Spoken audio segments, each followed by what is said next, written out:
To be honest, just the thought of my daughter sleeping with that man, a man who called her a fat pig, makes my stomach turn.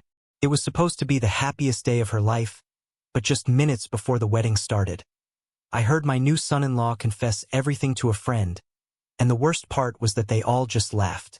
My daughter, Emily, had no idea about her husband's true character. I had to force a smile on my face, but inside, I was already preparing the trap that would eventually leave him with nothing. It all started on that Sunday morning. The sun was just beginning to warm up the stone steps of St. Francis Church in the city. I was standing there trying to adjust the knot of my tie. It was too tight for my liking, and I kept running my hand over my dark suit, trying to smooth out the wrinkles that my nerves had caused since dawn. Slowly, the guests began to arrive. They were greeting each other with big hugs, pats on the back, and words of congratulations. I received everyone with a polite smile, but I didn't feel polite inside. An old friend squeezed my shoulder tightly and said, "It is finally time, Mr. Robert. Your daughter is marrying a good businessman." I just nodded without saying much. That phrase, good businessman, had been repeated so many times over the last few weeks that it left a strange, bitter taste in my mouth. In the courtyard, a small band was playing violins and trumpets, trying to liven up the atmosphere while everyone waited. The air smelled wonderful, like fresh brewed coffee and sweet pastries dusted with sugar that the women of the parish were offering to the guests. Laughter, conversations, and music all mixed together to create a truly festive vibe. But I felt a heavy weight in my chest. It was so oppressive that I had to excuse myself and walk toward the side aisle of the church just to find some fresh air. The corridor there was paved with large stone slabs, and the wind carried the sweet perfume of bougainvillea that climbed the walls. For a moment, I let myself be wrapped in that familiar aroma, one I had felt so many times back at my ranch. I waved to a couple of neighbors crossing my path and watched some children running between the columns, playing hide and seek in their brand new suits. Everything seemed completely normal, just like any other country wedding. But as I got closer to the door of the room where Ben, my future son-in-law, was getting ready, the soft murmur of voices turned into loud, scandalous laughter that broke the silence of the hallway. I stopped, totally bewildered. The wooden door was slightly ajar, so it was impossible not to hear what was happening inside. First, I clearly recognized Ben's voice. It was the same voice that had sounded so kind in front of me so many times. But now, he was saying, "Just thinking about sleeping with that fat pig makes my stomach turn." Time seemed to stand still. I felt my blood start to boil and my legs went rigid. Then, one of his friends burst into laughter and added cheekily, "At least you get the ranch and all of Mr. Robert's money." I heard the sound of glass clinking for a toast, followed by more laughter and the sound of a chair dragging. Another man shouted in a mocking tone, "Surely you will have to drink a whole bottle of whiskey to perform tonight." My hands were trembling uncontrollably. I moved even closer to the crack in the door and heard Ben's voice again. Only this time it was cold and calculating. He said, "Of course, I put up with it for the money." He continued, saying, "Without the lands of Chestnut Grove, I would not even look at her." The laughter that followed resonated like whips cracking in the air. Someone even whistled in a mocking tone. I felt like my heart was being ripped out of my chest. Every single word was a blow that landed directly on my dignity as a father. I took a step back, feeling dizzy. As I did, I bumped into a neighbor who was passing through the corridor. She looked at me in surprise, noticing how white my face was, and asked, "Are you okay, Mr. Robert? You look pale." Cost me more effort than carrying sacks of corn in my youth, but I managed to respond. "Nothing, ma'am, just a little heat," I said, and kept walking with hurried steps, the echo of those cruel phrases still drilling into my ears. I couldn't let anyone else notice what I had heard, at least not yet. I headed straight to the room where Emily was getting ready. When I entered, the scene looked like it was taken from a postcard. My daughter was dressed in white, sitting in front of the mirror, with her veil falling like a waterfall over her shoulders. She smiled nervously while the makeup artist gave her the final touches, and Laura, her best friend, adjusted the veil with care. Two bridesmaids were coming and going, carrying fresh water and trays with muffins to help calm the bride's nerves. Seeing her like that, so excited and happy, squeezed my heart even more. The image of the little girl I had watched grow up, now a woman about to take such a big step, contrasted cruelly with the words I had just heard behind that door. I knocked softly, and when I entered, everyone turned around, surprised. "I need to speak with my daughter alone," I said with a firm voice. They looked at each other and hesitated for a few seconds, but finally, they agreed. One by one, they left the room, leaving only Emily, Laura, and me. I closed the door slowly, took a few steps forward, and sat in front of my daughter. I noticed her hands playing nervously with her bouquet of flowers.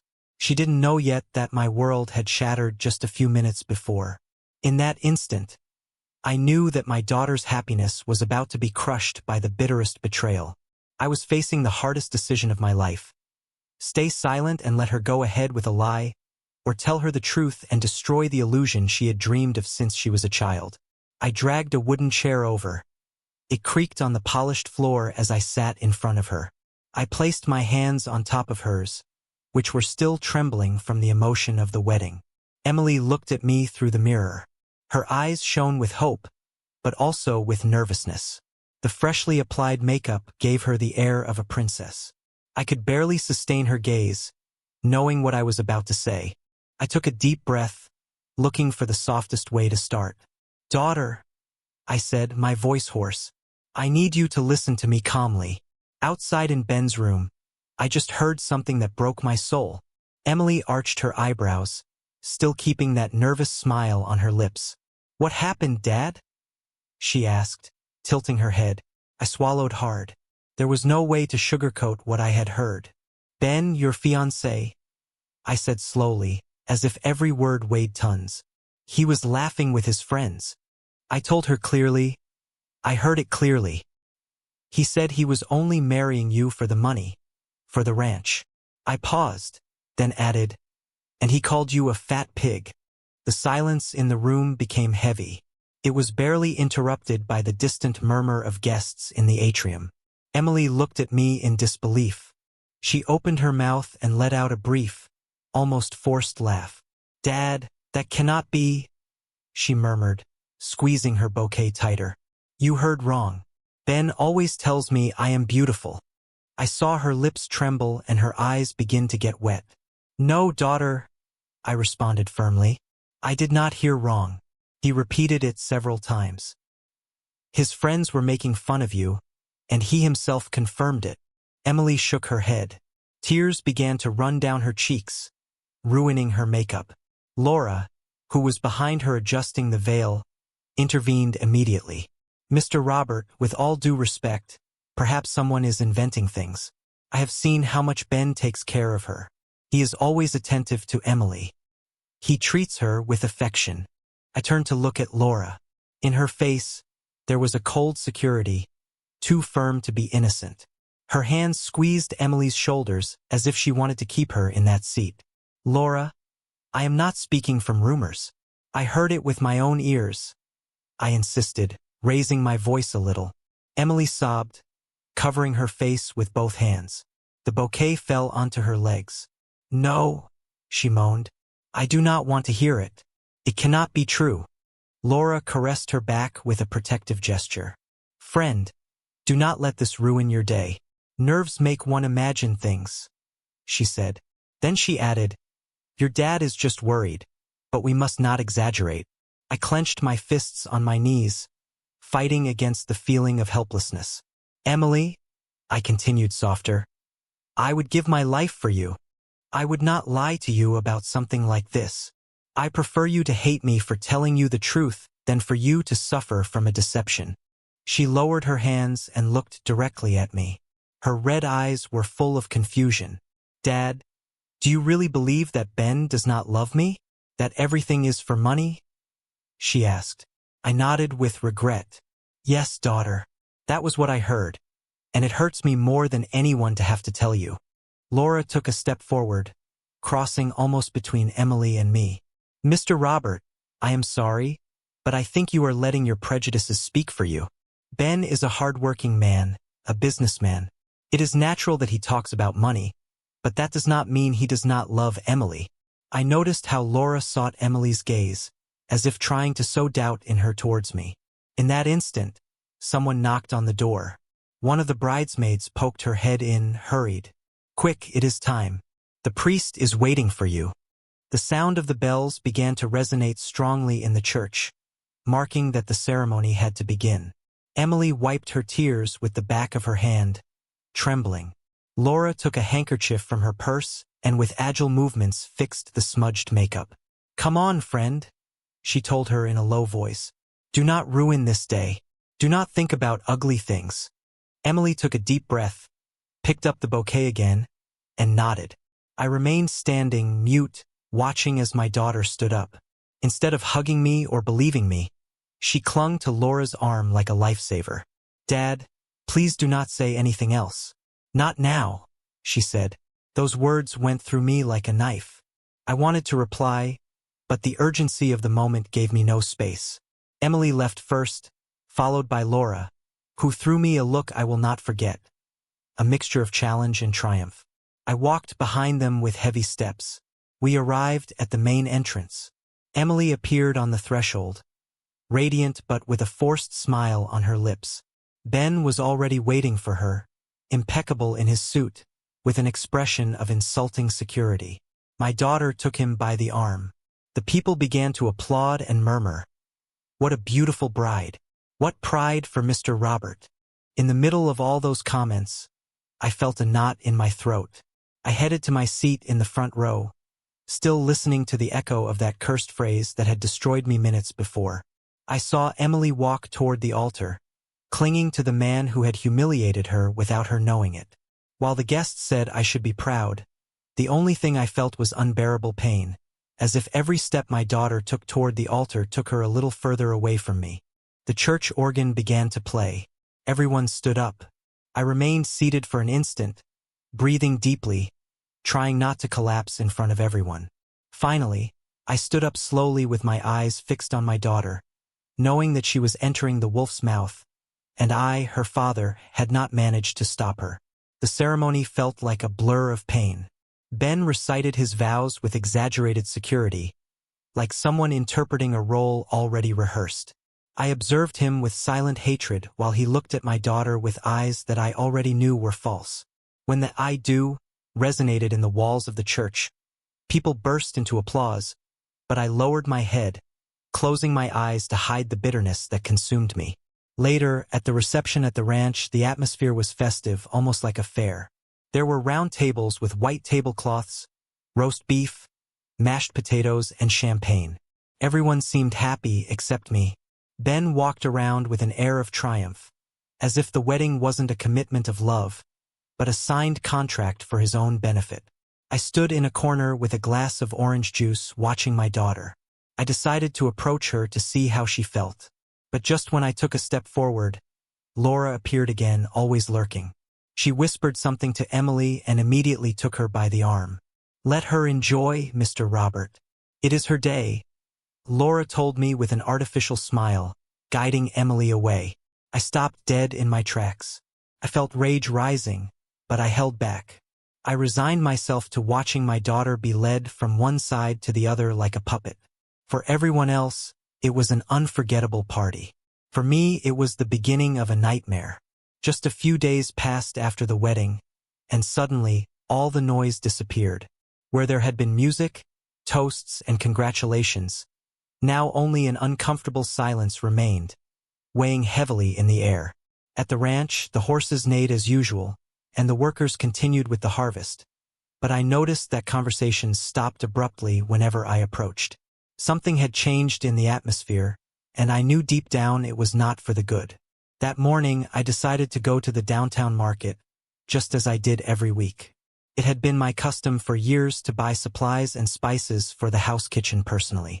I got into my truck and drove to the city center.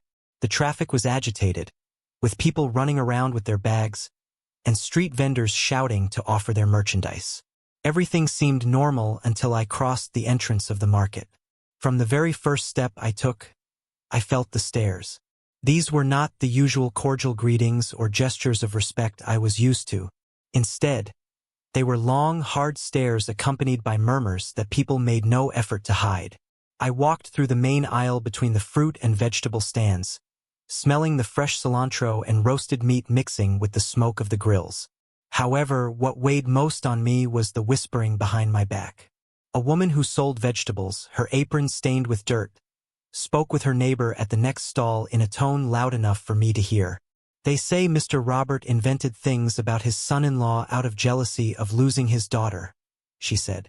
The other woman let out a dry laugh and replied, "With so many demands that old man has, obviously he scares away the suitors." I kept walking without stopping, but those words pierced me like needles. I stopped in front of a spice stand where the owner, an older lady who had known me for years, barely greeted me. Normally, she would offer me samples or ask about the harvest at the ranch. But this time she lowered her gaze and limited herself to weighing my order in silence. When I extended my hand with the money, her fingers barely brushed mine, as if she were afraid to get too close. I put the bags in my satchel and turned to leave. It was then that I heard the laughter of a group of young people near the butcher shop. One of them shouted sarcastically, imitating a crude voice, "Fat pig! Fat pig!" The laughter exploded all around them. They were the exact same words I had heard from Ben's mouth days ago, now turned into public mockery. I felt shame burning my face. I gritted my teeth, lowered my head, and squeezed the satchel tightly in my hand. I said nothing. I just kept walking with long steps, dodging people until I got out to the street. The city air hit me full on, but it did not cool my rage. On the way back to the truck, I passed an alley where a group of children were playing ball. As soon as they saw me, they dropped the ball and began to run around me, shouting in chorus, "Fat pig! It is the fat pig!" They escaped between bursts of laughter. They did not really know what they were saying. They were just children repeating what they had heard in their homes. But every syllable weighed on me like lead. I stood still for a moment, watching them move away without saying a word, my pride preventing me from showing pain in front of them. Upon arriving back at the ranch, the landscape looked the same as always. The workers were in full swing, cutting ripe fruit and loading it into wooden crates. I greeted them as always, and they responded with courtesy, bowing their heads, but I noticed something different in their eyes. A couple of young men looked away quickly, as if they did not want to face me. It was then that Julian approached. He was an old farmhand who had worked with me for more than 30 years. With his hat in his hand, he leaned in a little and whispered to me in a low, almost paternal voice, "Mr. Robert, do not pay attention. The town talks a lot." I thanked him with a gesture, but his warning only confirmed what I had already sensed. The people had begun to believe Ben's lies. That night, I sat on the porch of the main house, looking toward the horizon. The sky was clear, and in the distance, the city lights blinked like a swarm of fireflies. Dogs barked at a neighboring ranch, and the song of crickets filled the darkness. I rested my elbows on my knees with my head between my hands. In my life, I had faced droughts, loss of crops, and even the death of my wife, but I had never felt an isolation as cruel as this. Knowing that my own community, the one that had seen me work the land for decades, now looked at me like a resentful and ridiculous old man was a pain difficult to swallow. I lit a cigar and watched the smoke rise in spirals in front of me. Every puff was a useless attempt to expel the shame that oppressed my chest. The night wind brought the smell of flowers and road dust, but not even that familiar aroma managed to calm me. I stayed there until late, listening to the distant city and the solitude of my own thoughts. I understood that what had started as an insult in the mouth of a despicable man had now become an echo propagating through the whole town. Robert, the man who had dedicated his life to the ranch and his family, was becoming the target of mockery. The silence of that night made it clear. It was no longer just about protecting my daughter. Now I also had to recover my honor before they buried it completely under laughter and rumors. A few days later, on a hot afternoon when the air seemed to stand still over the city streets, I made a decision. I still felt the weight of the rumors on the back of my neck. Rumors repeated in the market, the square, and even the chats of my own workers. Without thinking too much, I decided to visit Emily in her new house over in the historic district, where she had moved with Ben after the wedding. The neighborhood was silent and almost elegant. The houses had old facades with iron balconies and cream-colored walls that seemed to look at me with indifference. The trees were in bloom, their purple petals falling on the pavement like a carpet. In the middle of that calm, some children played ball in the street, shouting and laughing. An older lady sitting on the sidewalk, embroidering with patience, looked up just to greet me. I stopped in front of the door of Emily's house, took a deep breath, and knocked softly. A few seconds passed before the door opened. There was my daughter, with a tired face and marked circles under her eyes, but wearing that forced smile that hurt me more than any insult. "Dad, what a surprise," she said, trying to sound cheerful. I hugged her briefly and entered. The smell inside was a mixture of strong tobacco, liquor, and new paper. The living room was in disorder. On the center table, there were several glasses with remains of wine, full ashtrays, and papers scattered everywhere. In the corner, I saw Ben sitting behind an improvised desk. In front of him was a pile of folders and documents. A half-consumed cigar rested in the ashtray, leaving a cloud of smoke that filled the room. With his other hand, he held an elegant pen. By his side, Emily was signing one sheet after another without even stopping to read them. I approached slowly, feeling a blow to the stomach as I watched my trusting daughter give her signature as if it were nothing. "What are you signing, daughter?" I asked, placing a hand on the back of her chair. Emily looked up just for an instant, smiling with fatigue. "Dad, they are minor procedures for Ben's company. Nothing to worry about." Before I could say anything else, Ben raised his head. He flashed a smile that froze my blood and added with a soft voice, "Exactly, Mr. Robert. They are just administrative documents. Nothing important." I did not move. My eyes scanned the disordered papers, and between the bold lines, I could clearly distinguish the phrase power of attorney several times. I also read clearly, Chestnut Grove Ranch. I felt my hands freeze. Ben stood up, took a bottle of tequila from the sideboard, and poured 3 glasses. He extended one to me with a kind gesture. "Are you staying for dinner, Mr. Robert? A drink before the meal will do you good." I shook my head, trying to maintain my calm. "No thanks. I was just passing by to see how you were.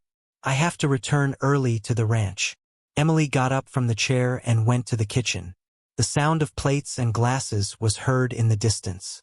I took advantage of those seconds. I leaned over the table. With trembling hands, I discreetly opened one of the folders and, pretending to adjust my glasses, took my cell phone out of my pocket. I took quick photographs of every sheet I could see. My heart beat like a drum inside my chest. I read fragments: land mortgage, loan guarantees, transfer of rights. It was enough to confirm the worst. Emily's footsteps resonated in the hallway, so I put the phone away suddenly, closed the folders, and let myself fall into an armchair, pretending to browse a magazine that was there. Ben, watching me from his seat, took a puff of the cigar and exhaled the smoke calmly, as if enjoying a secret that I was just discovering. Emily entered, carrying a tray with sandwiches and a pitcher of hot coffee. She left it on the table with a weak smile. "Dad, try some. They're still hot." I took one but barely tried a bite. The cheese tasted bitter to me. "Thanks, daughter, but I must go. I have pending matters at the ranch," I lied, getting up quickly. I hugged her tight when saying goodbye, inhaling the scent of her hair as if I wanted to record it in my memory. She returned the hug without suspecting anything. Ben approached the door to open it for me with that half-smile on his face. "Take care on the road, Mr. Robert." I looked him straight in the eyes, looking for some trace of humanity, but I only found arrogance. I left. The fresh air of the street hit me with force. I walked a few meters, hearing again the shouts of the children who continued playing ball, oblivious to the hell that I had just discovered. I got into my truck and started it. Halfway home, I could not take it anymore. I stopped at a neighborhood cafe with metal tables painted green and plastic chairs. I ordered a black coffee and, with trembling hands, took out my cell phone. I reviewed the photos one by one. Everything was there. Absolute power over Chestnut Grove Ranch, land mortgages, bank loan guarantees. My daughter had signed without reading, handing over to that man the key to everything our family had built for generations. I stayed looking at the screen for a long time, the cup of coffee getting cold between my fingers. People entered and left the place, and the bustle of the city followed its course, but I was paralyzed. The world suddenly seemed to wobble under my feet. In that instant, I understood that what I had heard on the day of the wedding was not just a passing insult. It was the prelude to something much darker. Ben not only despised my daughter, he was using her as an instrument to strip us of the inheritance of our entire life. I finished the coffee in one bitter gulp, stood up, and walked back to my truck. I started the engine and returned to the ranch. In the rearview mirror, I saw how the city was left behind. In my mind, there was only one idea. I could not stay with my arms crossed. Not this time. Emily's signature, stamped again and again on those papers, was a chain that tied us to the destiny of that man. And I knew that if I did not act soon, the Chestnut Grove Ranch would stop being our home and become the booty of an imposter. I promised myself that night, driving under the lit sky, that I was going to unmask Ben, even if it cost me my life. The next morning I could barely sleep. The noise of the roosters at the ranch found me already sitting at the kitchen table. In front of me were the papers I had photographed on my cell phone and a cup of coffee that had gone cold a long time ago. My heart was beating hard against my ribs. I knew I had to move fast. I prepared a briefcase, carefully put away the printed photos I had managed to get from the images on my phone, and drove toward the city. I was heading to see Victor, an old lawyer who had been a friend of my family for decades. His office was located in an old building that smelled of dust mixed with printer ink, with dark wooden walls that seemed to hold a century of secrets. The shelves were crammed with worn folders, their faded labels telling the stories of years of lawsuits and defenses. Victor received me standing up. He had his white hair combed back perfectly, and he wore those glasses that always seemed to slide down his nose. "Come in, Mr. Robert. Sit down," he said warmly. I didn't waste any time. I took the photos out of the briefcase and handed them to him. He observed them carefully, one by one, frowning more and more with each page he turned. "This is serious, Mr. Robert," he said, his voice grave. "With these signatures, your son-in-law can sell the whole ranch." He paused and looked up at me over his glasses. "Not only that, he can also mortgage it, put it into debt until leaving it in ruins." I remained motionless in the chair, feeling as if someone had given me a blow to the stomach. The silence between the two of us became thick and heavy. "What can I do, Victor?" I asked at last, my voice sounding broken even to my own ears. He left the papers on the table and looked at me fixedly. "We need more evidence. The photos are not enough," he explained. "A judge would say that your daughter signed of her own free will. We must demonstrate that there is deception, manipulation, even betrayal. For that, we will need someone to investigate thoroughly." He leaned forward slightly. "I know the right person. Isaac Fuentes, an ex-police officer. He is a serious man, blunt." I nodded in silence. I had nothing left to lose. The next day, I arranged to meet this investigator in a cafe downtown. It was one of those old places with brick walls and wooden tables that had been scratched by time. The aroma of cinnamon and fresh baked bread filled the place, but my stomach was too tied in knots to enjoy it. I was nervous, playing with the spoon of my coffee, when Isaac appeared. He was a man of about 50 years, with skin tanned by the sun and a gray mustache. He had a look as sharp as the blade of a knife. He dressed simply, wearing a worn leather jacket, and he brought a small notebook in his hand. He sat in front of me and went straight to the point. "What do you want me to investigate, Mr. Robert?" I told him everything. I told him about the insult I heard at the wedding, the rumors spreading through the town, and the documents Emily had signed blindly. I passed him the phone to show him the photos I kept. He looked at them without flinching. He took a sip of black coffee, nodded, and said, "I will follow him. That guy does not seem clean. I promise to bring you something solid." We shook hands, and he left just like that, leaving behind a strong smell of tobacco and leather. The following days felt eternal. At the ranch, I tried to occupy myself by checking the harvest and giving orders to the workers. But in every break I took, I checked my cell phone, waiting desperately for news from Isaac. Finally, one night it rang. I found him. Come to the hotel. I have proof for you, Isaac said. My heart accelerated instantly. I drove to the historic center where he was waiting for me in a discreet hotel with an old facade. I went up some narrow stairs and found him in a small room with the curtains closed tightly. On the table was a thick envelope and his open laptop. He handed me the envelope first. I opened it with trembling hands. Inside, there were clear photographs. The first one showed Ben holding hands with an elegant woman, leaving a luxury restaurant in the city. Another photo showed him hugging her by the waist, laughing together as if they were a couple of a lifetime. Her name is Valeria Guzman, explained Isaac. She is an executive of a major bank. Apparently, she is something more than a mistress. I passed the photos one by one, feeling rage clouding my sight. Then Isaac turned the laptop toward me. Listen to this, he said, and pressed play. Ben's voice came out clear and unmistakable. That Emily is easy to manipulate, he said. With her signatures, the entire chestnut fortune will be ours. Then, a woman's voice, Valeria's, filled the room with a shrill laugh.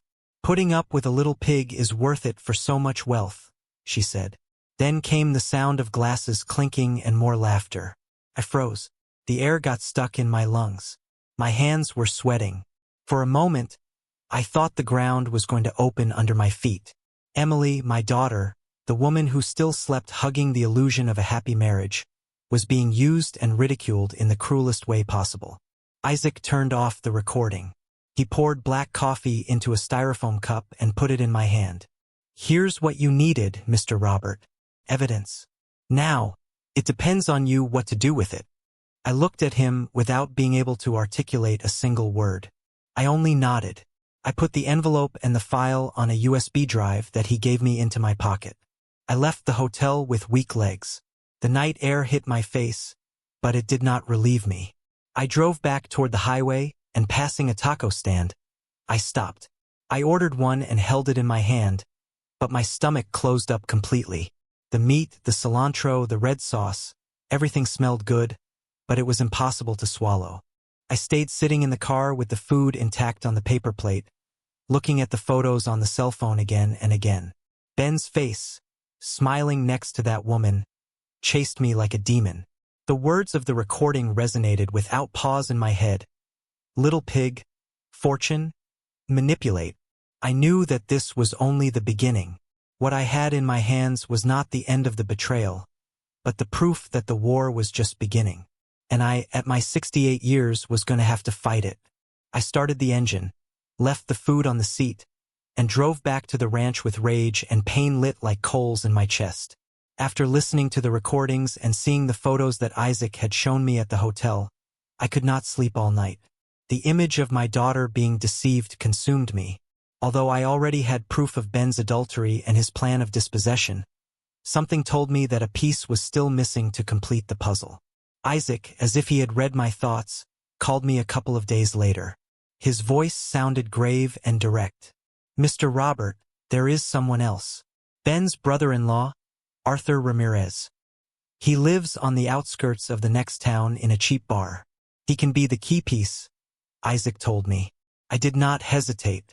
I prepared my old blue Ford F-150 truck, the same one I had used for years to take crops to the market, and left at dawn toward the highway. The road stretched endlessly between cornfields and rows of crops that shone under the sun. The old radio barely managed to tune into country music, and every song reminded me of the loneliness I was carrying. As I approached the town, the mountains began to draw long shadows, and houses appeared on the sides with their faded facades. The town, with its stone streets and colonial houses, received me with a melancholic air. The smoke from food stalls rose in every corner. I asked a couple of times until I found the bar that Isaac had described to me. The building seemed forgotten by time. The walls were stained with humidity. A neon sign was half working, and the wooden door creaked loudly when pushed. Inside, the gloom was charged with cigarette smoke and the echo of a sad song playing on an old jukebox. I saw him in the back in a secluded corner. Arthur Ramirez, Ben's brother, was hunched over the table with a bottle of cheap beer in front of him and wearing a wrinkled shirt. His messy hair and red eyes spoke of a sleepless night. I approached slowly, dragged a chair over, and sat in front of him. "I am Robert from Chestnut Grove, Ben's father-in-law," I said. Arthur raised his head.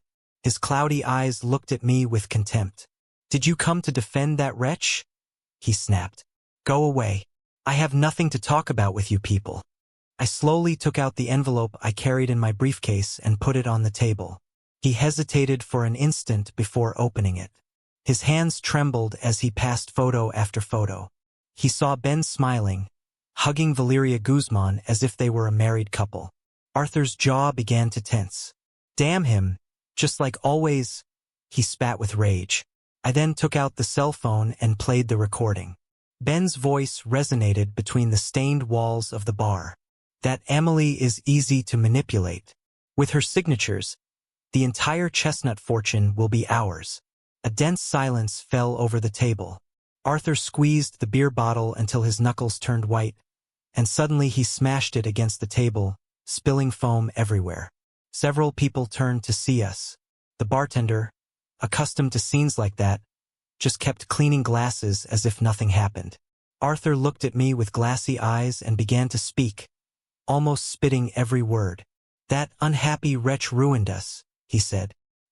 "He convinced my father to invest in a business that never existed. He left him without a dime." He took a breath and continued. "My old man, upon discovering it, collapsed from a heart attack. My mother since then is in bed, unable to move. And he continued living as if nothing happened, lying, swindling, swearing that everything was for our good." I swallowed hard. Hearing that story was like confirming what I already sensed. Ben had not only deceived Emily. He led a whole life of leaving destruction in his path. "Arthur, I need your testimony," I said firmly. "It is not just for me. It is for my daughter, for justice." He hesitated. He lowered his gaze and took a long drink of the little that remained of the beer. The silence lengthened, broken barely by the squeaking of a chair and the murmur of other patrons. Finally, he looked up with contained tears. "Okay, I will speak.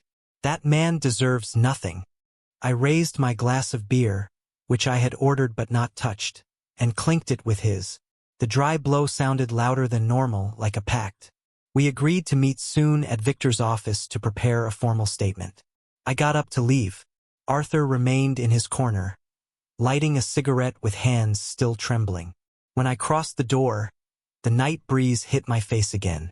The cobblestone streets shone under the yellow light of the street lamps, and the distant sound of some bells accompanied me as I walked toward the truck.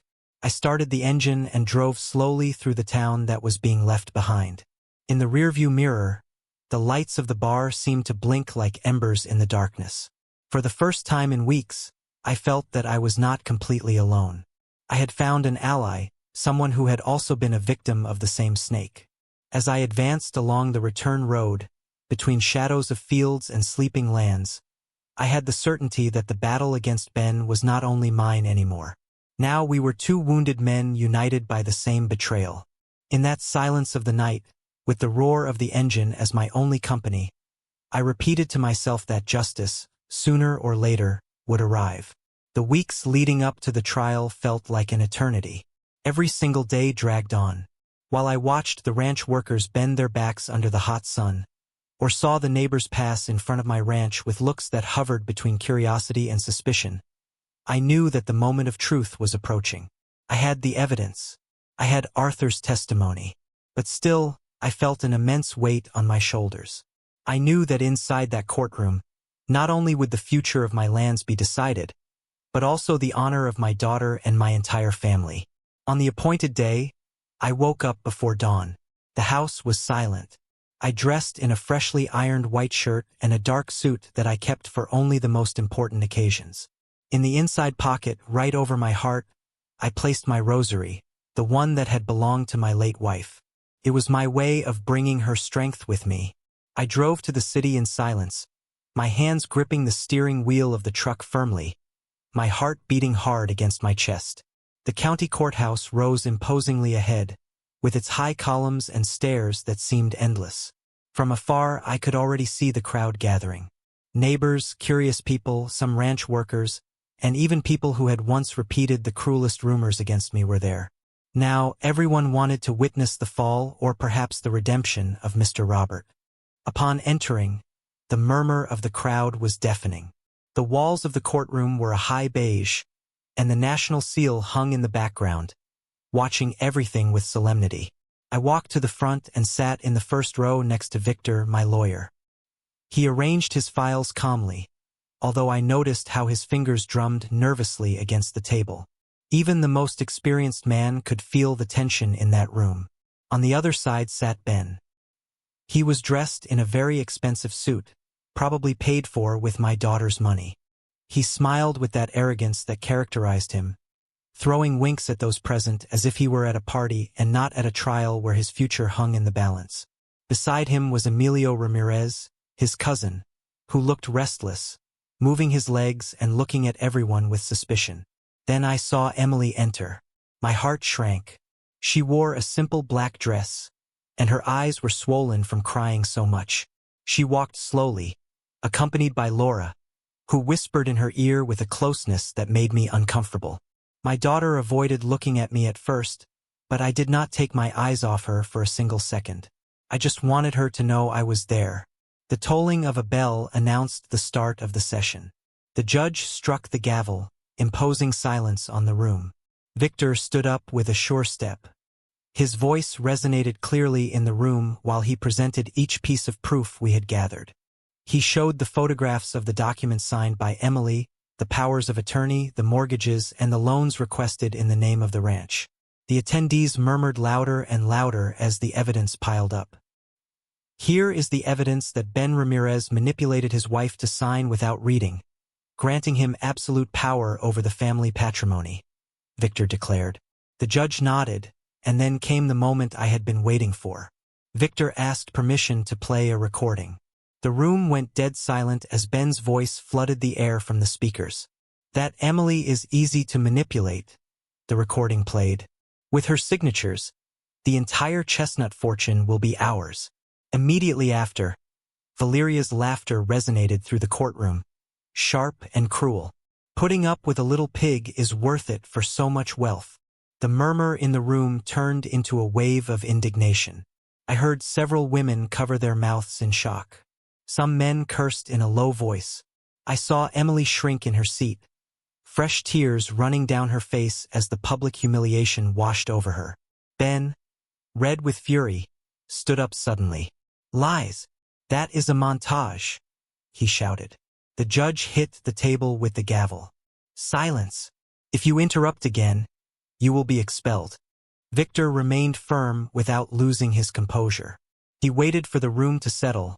Then he called our surprise witness, Arthur Ramirez. I saw Arthur enter through the side door, and he looked transformed. He was no longer the defeated man I had met in the bar. He was someone who had decided to stand up against his own brother. He wore a clean shirt, his hair was combed back, and in his hands he held a small wooden cross. He stood in front of the judge and began to speak with a hoarse but clear voice. That man, my brother, destroyed my family, Arthur said, pointing at Ben. He convinced my father to invest in a fake business, left him in ruins, and caused the heart attack that killed him. The room was so quiet you could hear a pin drop. Arthur continued. My mother remained bedridden since then. I saw him do it. I heard him lie. And now I know he does the same with this family. Some people in the audience sobbed. Others murmured. That one tells the truth. Poor family. Ben stood up again, trembling with rage, and pointed a shaking finger at Arthur. You are envious. You always were.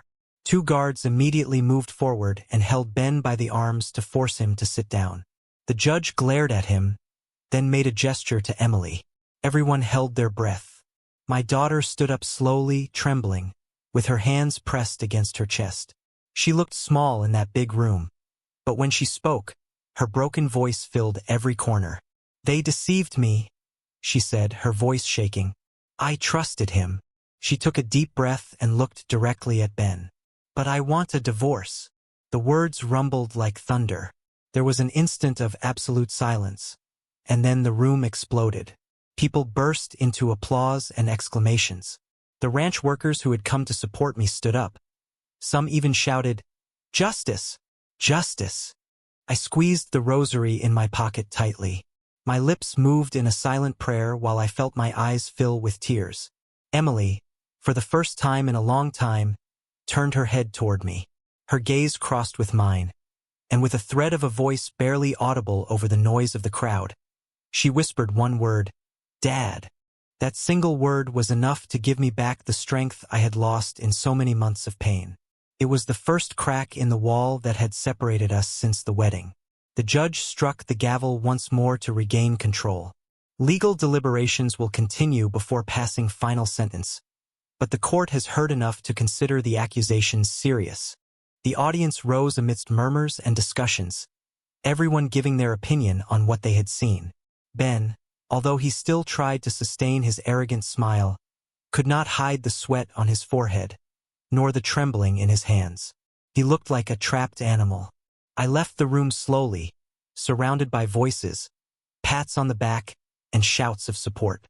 I walked toward the exit with my heart beating strong. I knew that this was not over yet. The final sentence was still to come, but the scales of justice were clearly tipping in our favor. That day, standing under the city sun that shone on the esplanade of the courthouse, I understood that the battle was reaching its climax. For the first time in a long time, I felt that the truth was beginning to make its way through the lies. And although the final sentence was still missing, I knew we had won something more important than a lawsuit. I had started to win back my daughter. A week after that intense hearing, the date for the final sentence was set. That morning, I got up before the sun even thought about rising.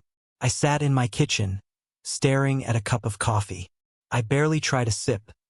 The knot in my throat was so tight that it wouldn't let me swallow anything else. I went to my closet and pulled out the same dark suit I had used in all the previous hearings. Putting it on felt like I was putting on a suit of armor to go to war one last time. In the inside pocket, I placed my rosary again. It was my anchor. When I arrived in the city, the scene at the county courthouse was overwhelming. It was surrounded by people. The esplanade was absolutely packed. There were curious neighbors, my ranch workers, law students who wanted to see the outcome, and street vendors selling bottles of water to the crowd. There were even people I didn't know at all, folks who had just read about the case in the press and wanted to see the drama unfold. The journalists were there in force. They had cameras installed on tripods and microphones raised high. As soon as I set foot on the steps, they swarmed me. "Is it true that your son-in-law mortgaged the ranch, Mr. Robert?" one shouted. "What do you expect from the ruling?" asked another. "Do you think there will be jail for him?" I didn't respond to a single one. I lowered my gaze, fixed my eyes on the door, and kept walking with a firm step. The crowd parted to the sides to let me through. I felt the flashes of the cameras hitting me like lightning, blinding me for split seconds, but I didn't stop. Inside the courtroom, the atmosphere was solemn, but you could feel the electricity in the air. It was charged with tension. The benches were completely full. I looked around and recognized several laborers from my ranch. Some sat with their hats in their hands, respectful and quiet, sitting next to ladies who were murmuring prayers for us. On the other side, the curious onlookers crowded together, expecting a show.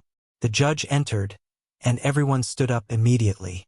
The echo of the gavel against the wooden table rumbled off the walls, signaling the beginning. The reading of the sentence began. Every word the judge spoke seemed to take an eternity to reach my ears. Time stretched out, slow and heavy. Then came the words we had been fighting for. "Ben Ramirez, 7 years in prison for fraud and forgery," the judge declared. A murmur ran through the room like a wave. I looked at Ben. Until that exact instant, he had maintained a haughty, arrogant smile. But upon hearing 7 years, He turned pale suddenly. He hit the table with his hands, stood up abruptly, and shouted with fury, "This is an injustice. Everything is a lie. They want to destroy me." He looked desperate, wild. The guards came forward immediately. They held him by the arms and forced him down to place the handcuffs on him. The image of that man, who had believed himself so untouchable, who had laughed at my daughter, was now reduced to a struggling criminal. It was an image that remained engraved in my memory forever. The judge continued, imperturbable, ignoring Ben's outburst. Emilio Ramirez, 3 years in prison for complicity. Emilio, sitting next to Ben, broke into tears instantly.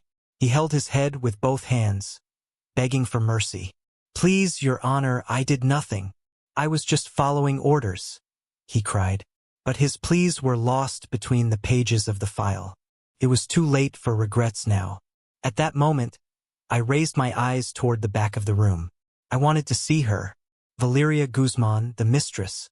She was there, wearing dark glasses and an elegant dress, standing with her arms crossed. As soon as the sentence was heard, she didn't cry. She didn't look shocked. She simply stood up calmly and left the enclosure without looking at Ben even once. As she passed through the hallway near where I was sitting, I managed to hear her voice.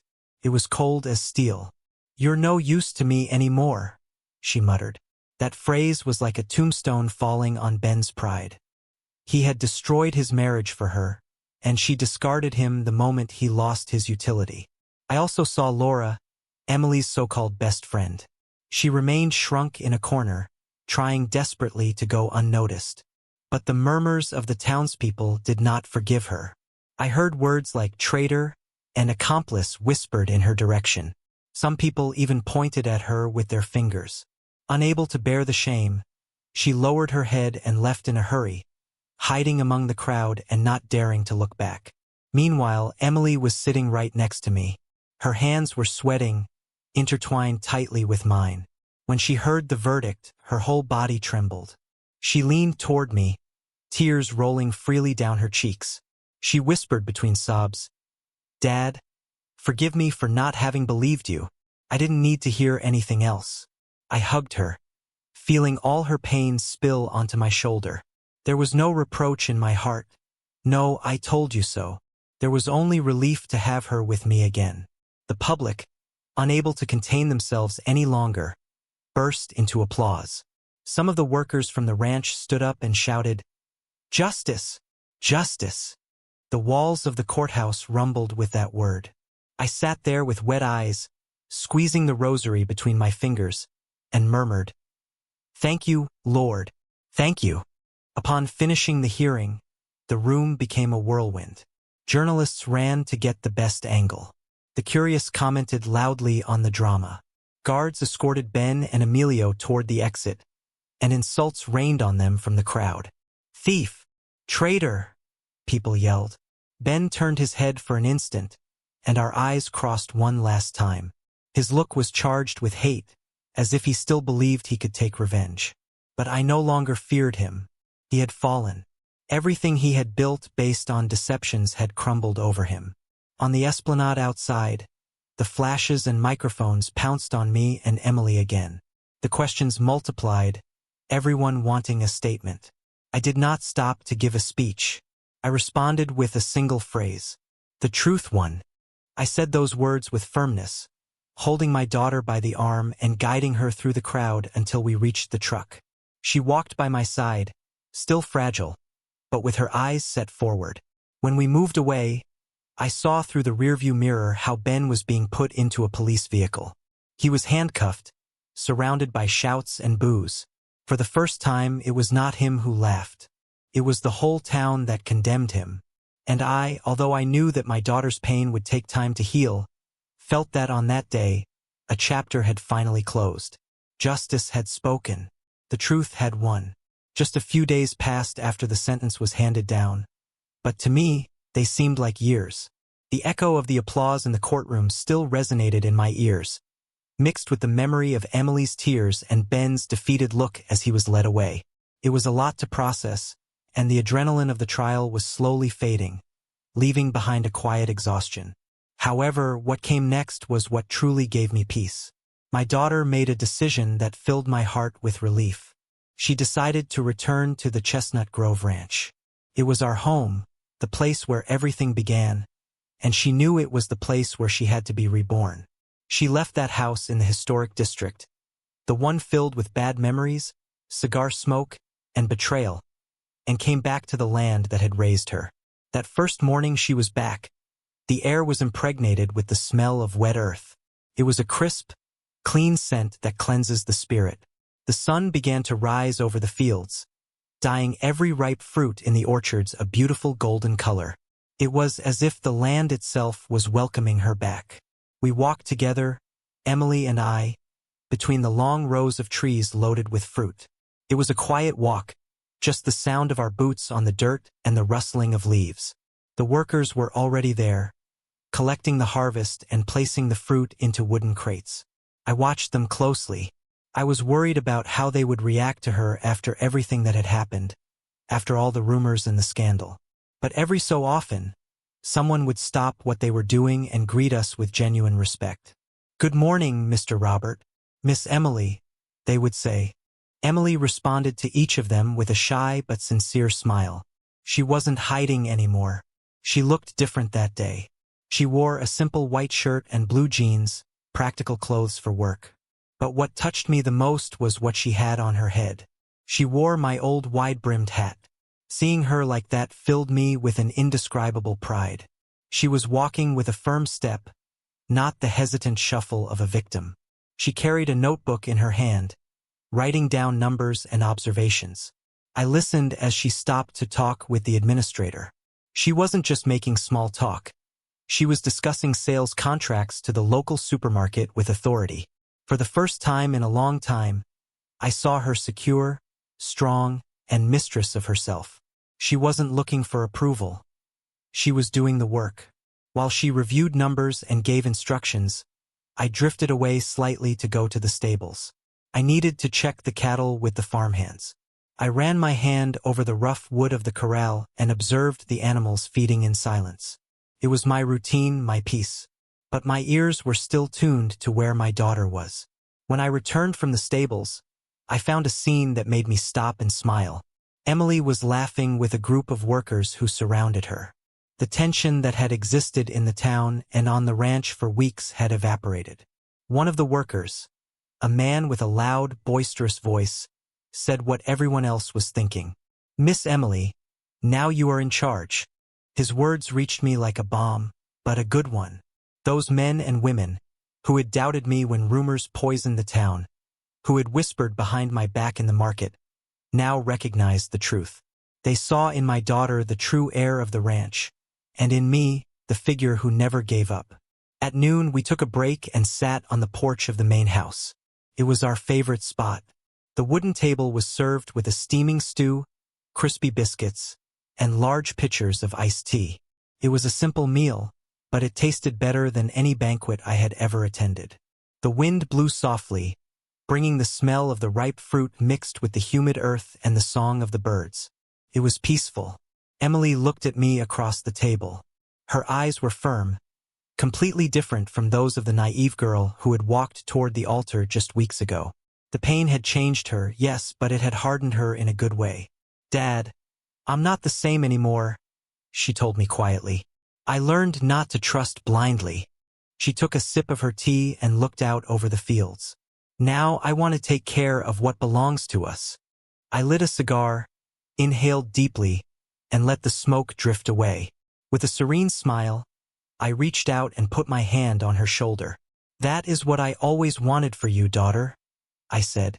"That you knew how to defend yours." In the afternoon, we decided to take a walk through the whole ranch. We inspected the fences, checked the irrigation, and just enjoyed the land. Eventually, we walked to the garden of purple flowers. It was a special place, the one her mother had cared for with so much love when she was alive. Emily stopped in front of the garden. She knelt down and placed a small bouquet of fresh flowers on a framed photograph of her mother that we kept there.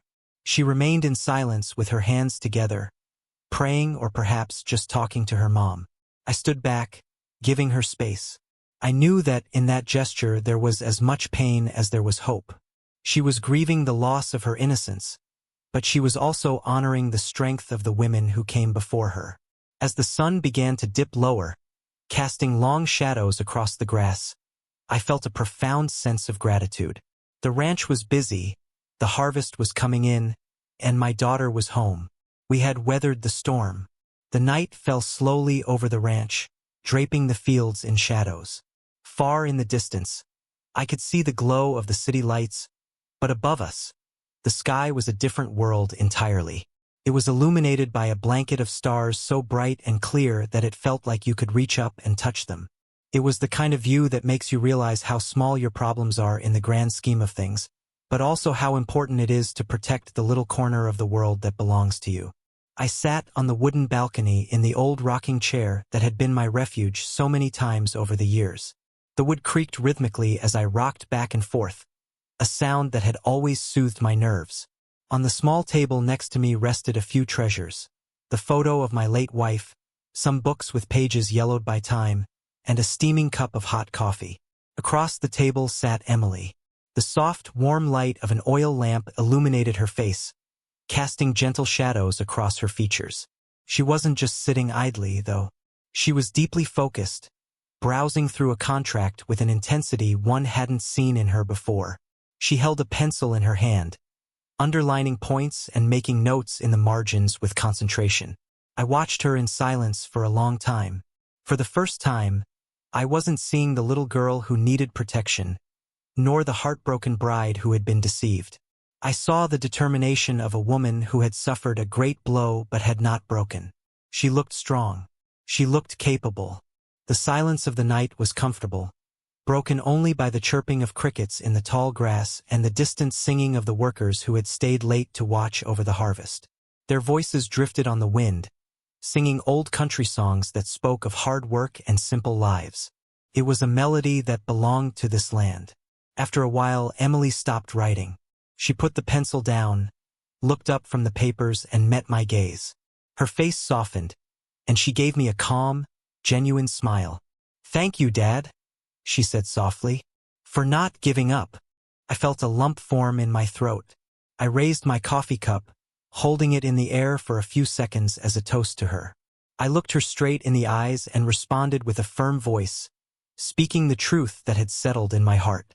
The sweetest revenge was not seeing him in prison, I told her, but seeing you free and standing, my daughter. Her smile widened, and tears shone in her eyes. Not tears of sadness this time, but of gratitude. We stayed like that for a long time, just sharing that instant. Me in my rocking chair, her with her papers, and the ranch illuminated in the distance with the voices of the workers as our background music. It was more than just a quiet evening. It was the sound of a new beginning. In that moment, sitting there under the stars, I finally understood that all the pain, the humiliation, the rumors, and the struggle had served a purpose. It wasn't just about saving the land or the money.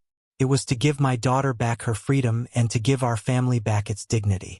As I took a sip of my coffee and looked out over the darkened orchards of Chestnut Grove, I knew that our home was finally back in the right hands. We had reclaimed what was ours. I have learned a hard lesson in my own flesh these past few months. Blind trust can destroy us. We often want to believe the best in people, especially when they are welcomed into our families. We want to believe that smiles are genuine and that promises are kept. But I learned the hard way that sometimes, behind a smile, there is a plan to strip you of everything you love. But I also learned something else, something far more powerful than betrayal. I learned that a father's love never gives up. There were moments when I felt alone, when the whole town turned against me, when even my own daughter didn't believe me. It would have been easy to walk away, to let the chips fall where they may and say, "I told you so," when it all fell apart. But that is not what a father does. A father fights even when he has to fight alone. Today, when I look at my daughter, I don't see the victim of a con man. I see a woman who is free.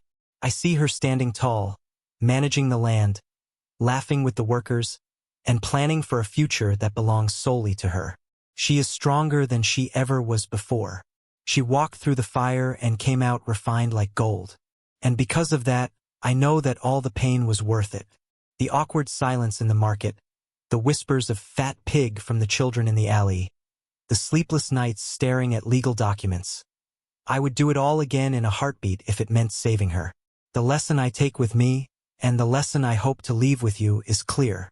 Never let anyone trample on your dignity or the dignity of your loved ones. There will be times when the lie seems louder than the truth.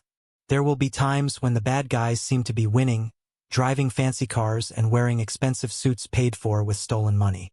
But you must hold the line. You must have patience. The truth always finds its way, however late it may seem. It flows like water. You can try to block it, you can try to dam it up, but eventually it will break through and wash everything clean. Thank you for accompanying me to the end of this story. It wasn't an easy story to tell, but it was a necessary one. I hope that by sharing what happened to us at Chestnut Grove, I can help someone else open their eyes before it's too late. May God bless you and your families. Keep your eyes open, keep your heart strong, and may you never lack the strength to defend what you love. A big hug from the ranch.